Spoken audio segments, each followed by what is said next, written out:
বাংলাদেশে পিৎজা খাওয়ার best place হলো পিৎজা হাট। আর পিৎজা হাট নিয়ে এলো নতুন একটি আইটেম, মেল্টস।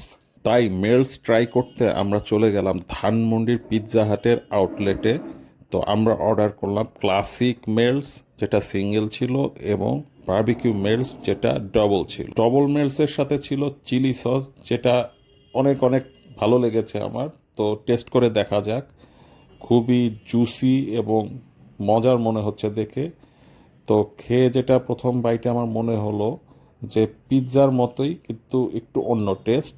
নাম যেহেতু মেল্টস, তো এটা মেল্টি হবে এটাই স্বাভাবিক, চিজে পরিপূর্ণ ভিতরটা। তো আমার কাছে কিন্তু দারুণ লেগেছে, আমি এটা দিব 10-এ 9। এরপর আমি ট্রাই করলাম ক্লাসিক মেল্টস, যেটা আমার কাছে বারবিকিউর মতো অত মজা লাগেনি, কিন্তু এটাও দারুণ ছিল। এটা আমি দিব 10-এ 7.5। তবে আমি রিকমেন্ড করব বারবিকিউ মেল্টস আপনারা অবশ্যই ট্রাই করবেন।